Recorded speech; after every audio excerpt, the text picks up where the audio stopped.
Saludos hermanos, hermanas, una cordial bienvenida para cada uno de ustedes, ahí donde se encuentran, y siempre esperando que pues el ánimo, la motivación de crecer y estudiar juntos en el conocimiento de Dios pues se mantenga al tope.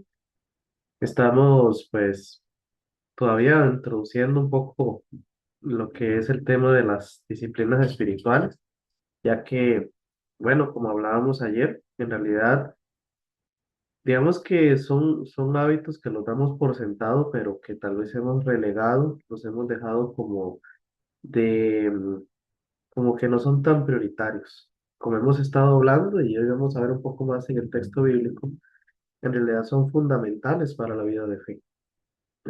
Por lo menos deberían ser fundamentales para todo aquel que quiera realmente ser un seguidor de Jesús, un discípulo de Él, que lo refleje en este mundo, todo para el que realmente esté interesado en crecer en la gracia de Dios, en apropiarse de todos los recursos, todos los privilegios, las bendiciones que hemos recibido en Cristo. Así que por eso, pues, eh, sigue siendo tan relevante hablar de esto y vamos a seguirlo profundizando, siempre pues también hacerles la invitación de que compartan estos estudios con quienes ustedes consideren que puedan ser de provecho y pueden también darse siempre una vuelta por el canal en YouTube. Ahí pues tenemos otros recursos, otros espacios que hemos estado compartiendo. Muy bien, entonces el día de hoy vamos a retomar un poco, vamos a hablar de Pablo. Recuerda que ayer estuvimos hablando de 1 Timoteo 4 y también en 1 Corintios 9, porque Pablo hace ver que ese resultado que esperamos nosotros, que anhelamos, de ser personas más pacientes, más bondadosas, más misericordiosas, personas con sabiduría, pues es algo que no va a ocurrir espontáneamente ni va a ocurrir así de la nada. Requiere de esa disciplina de parte de nosotros, como discípulos, ser disciplinados. Y esas disciplinas, pues son las disciplinas espirituales, las prácticas espirituales. Entonces vamos a ver hoy algunos textos para hacer ver que, como ya les dije ayer, esto no son cosas inventadas, no es una teoría, no son cosas de por ahí esa absurda forma de hablar del evangelio que dicen la nueva hermenéutica. eh, Son cosas totalmente bíblicas y siempre han estado presentes ahí. Entonces vamos a ver, permítame para mostrarles, compartirles algunos de los textos. Primero, hablando de la iglesia primitiva, ya les voy a compartir aquí. Como sabemos, creo que bastante lo hemos hablado, sabemos que la iglesia primitiva era, pues en teoría es el modelo de la iglesia, ¿verdad? Es lo que se supone que la iglesia moderna, en especial la iglesia de Cristo, pues procura hacer, ¿verdad? Seguir el modelo bíblico. Resulta que si uno se va al texto bíblico, se encuentra con que la iglesia primitiva tenía hábitos un estilo de vida que, no sé, tal vez nos vamos a dar cuenta de que no nos apegamos tanto al famoso modelo como creemos. Entonces, permítame, ya lo tengo listo ahora sí.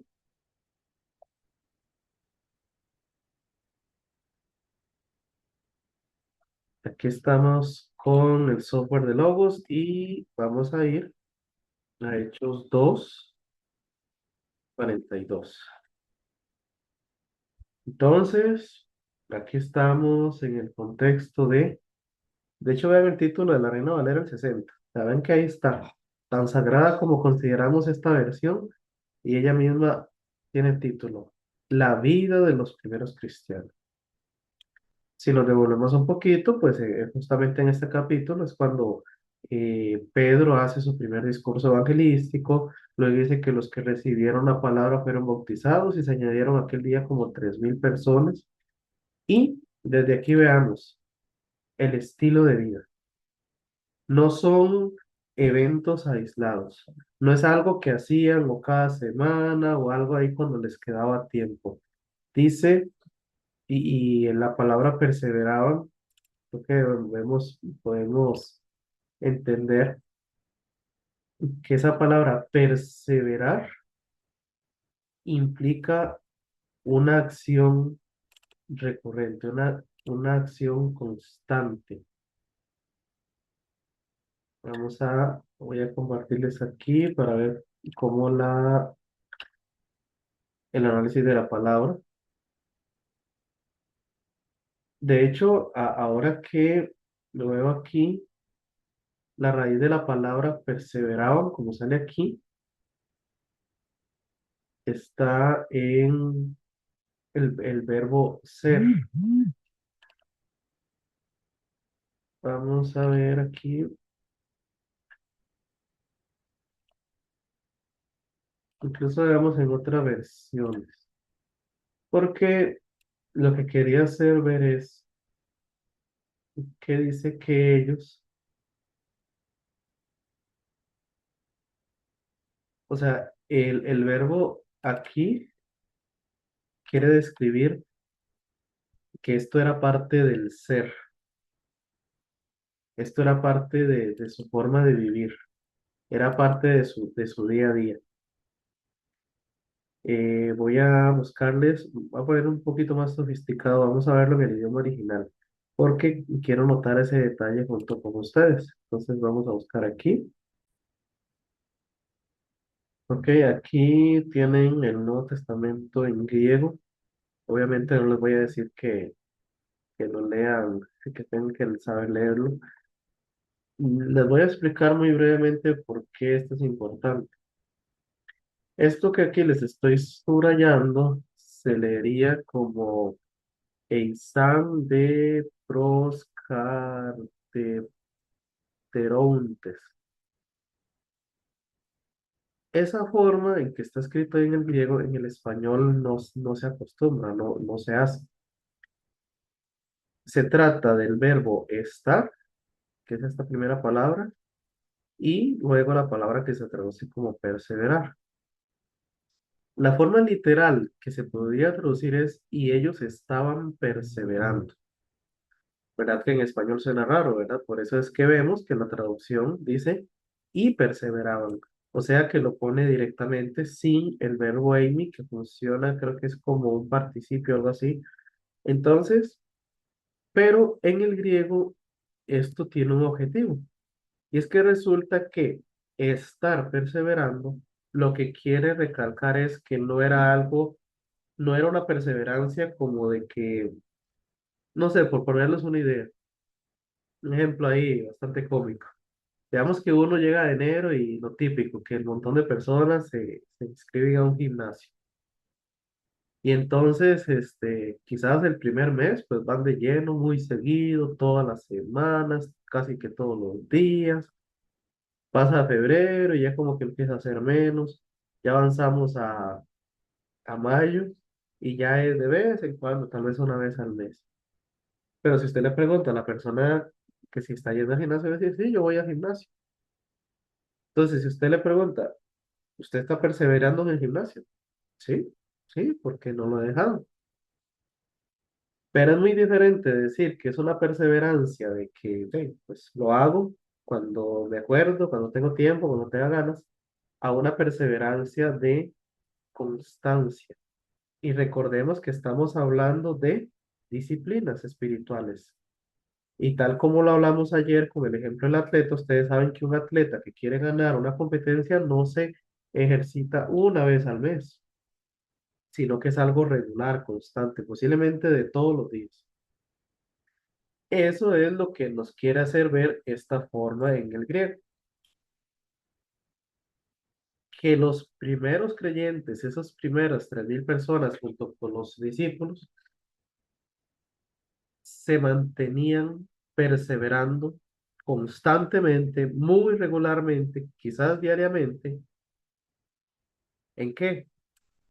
En los hábitos espirituales. Veanlos aquí. La doctrina de los apóstoles tiene que ver con enseñanza, tiene que ver con la meditación en el mensaje de la Escritura. En la comunión unos con otros. ¿En qué espacio nosotros nos tenemos comunión unos con otros? Con la iglesia, las reuniones de iglesia. En el partimiento del pan. Esto hay quienes lo interpretan como en el partimiento del pan, en el momento del memorial de la Cena del Señor, pero también puede ser sencillamente en el hecho de comer juntos, que también era algo que hacían regularmente. ¿Y qué más? En las oraciones. Solo aquí nos menciona cuatro distintas disciplinas espirituales que siguen siendo igual de cotidianas, igual de comunes para nosotros, pero vean la regularidad de estas prácticas. Era algo constante, era algo diario, cotidiano. Así que esto es lo que quería recalcar, porque vean que desde un principio se ve que la iglesia era así. Y si vamos a decir que somos efectivamente miembros de la iglesia de nuestro Señor Jesús, la iglesia primitiva, pues esto tiene que ser un modelo, ¿de acuerdo? Sigamos leyendo. ¿Qué más decía? Voy a leerlo aquí en la Reina Valera contemporánea. Dice, ahí habla un poco del efecto de lo que ellos, de esa convivencia de ellos, de esas prácticas espirituales que eran cotidianas para ellos, qué efecto, qué resultado tenía eso en ellos, más bien en la comunidad. Dice que todos se llenaban de temor y combinado junto con las muchas maravillas y señales que los apóstoles hacían. O sea que la comunidad de la iglesia desde un principio empezaba a crear un impacto social.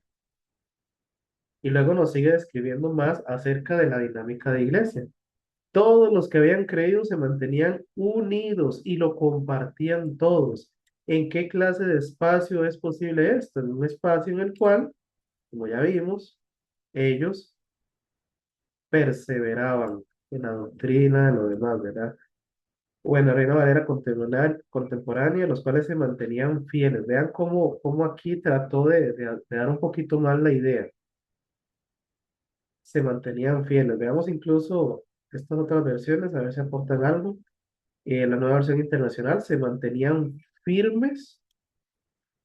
Otra forma de hacer ver que no era algo esporádico cuando me quedaba chance, sino que era una búsqueda constante de estas prácticas. La nueva traducción viviente, todos los creyentes se dedicaban a las enseñanzas y demás. Hay una dedicación, otra forma de decirlo. Entonces, ¿en qué espacio era?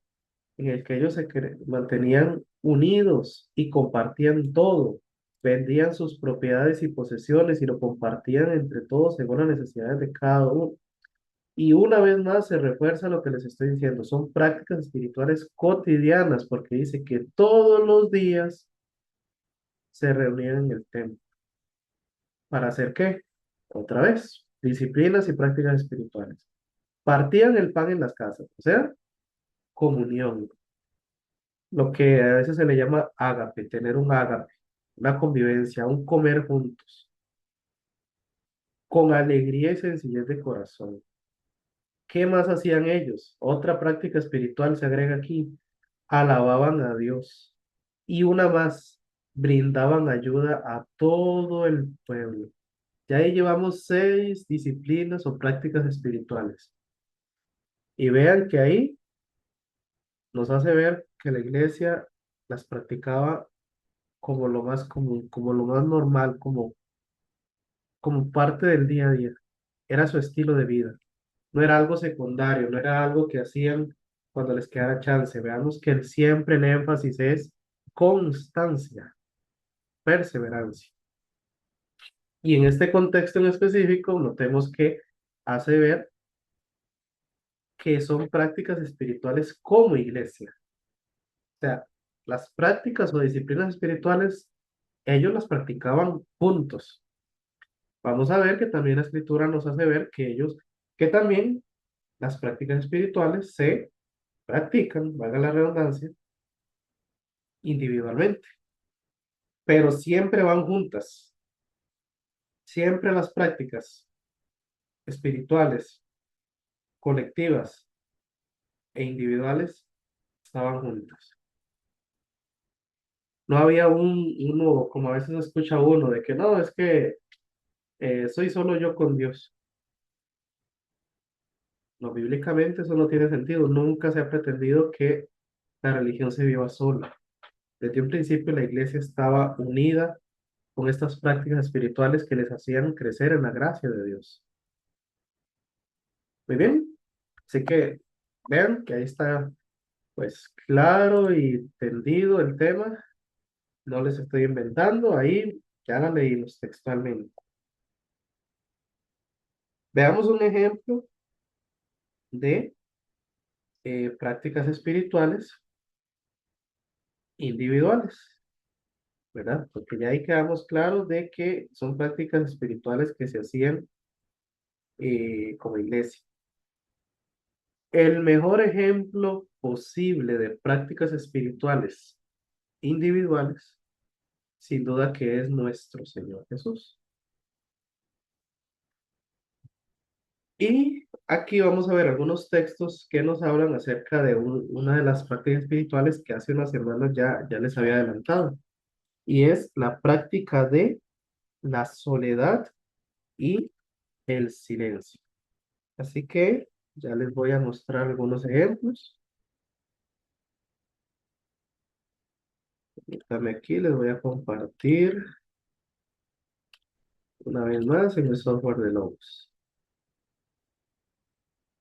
Ok, vamos a ver aquí. Entonces estamos en Marcos capítulo 3 versículo 13. Creo que lo vamos a ver mejor en la versión de Lucas, porque Lucas lo deja más, como más, explícito. Aquí, una vez más, ahí en la Biblia preferida del Reina Valera del 60, nos dice el título, Elección de los 12 apóstoles. Creo que podemos estar de acuerdo en que es una de las decisiones más importantes que tenía Jesús que tomar. ¿Y qué es lo que hace antes de llamarlos? Dice Lucas 6:12. Por esos días Jesús fue al monte a orar y pasó la noche orando a Dios. ¿Qué práctica espiritual vemos de buenas a primeras? La oración. Pero es importante que notemos que no es una oración eh, típica. Es una oración que implicó un retiro, un apartarse. Vean que dice que él fue al monte a orar. Sea, ese detalle no es secundario, es fundamental, porque el hecho de que Jesús subiera a un monte implicaba, quería decir que justamente fuera un lugar donde no había absolutamente ninguna otra persona. Y además, el momento que lo hace también es importante, porque dice que pasó la noche orando a Dios. O sea, en un lugar y en un momento en el cual tenía condiciones muy, muy especiales.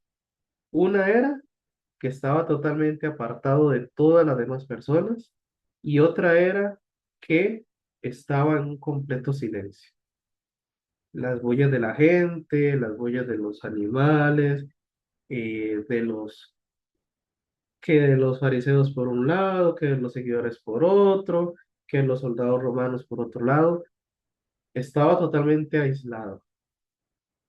Entonces él practica la oración en un momento de soledad y silencio. No era una oración típica que uno haga, pues, por ejemplo, la oración antes de comer, no era la oración antes de irse al trabajo, que uno ahí, pues, medio se encomienda a Dios, ¿verdad? A la carrera. No, era un momento dedicado específicamente para la oración en condiciones específicas, en condiciones especiales, soledad y silencio.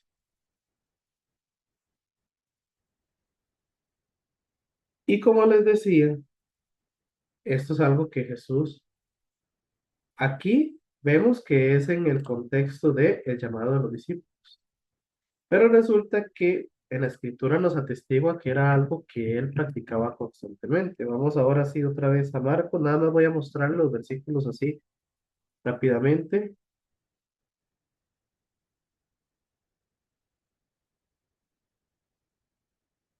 Por ejemplo, vean que Jesús, una vez que es bautizado, según nos narra ahí, ¿verdad? El texto, enseguida el Espíritu llevó a Jesús al desierto. Y constantemente vemos a Jesús en el desierto. Veamos algunos otros textos, a ver.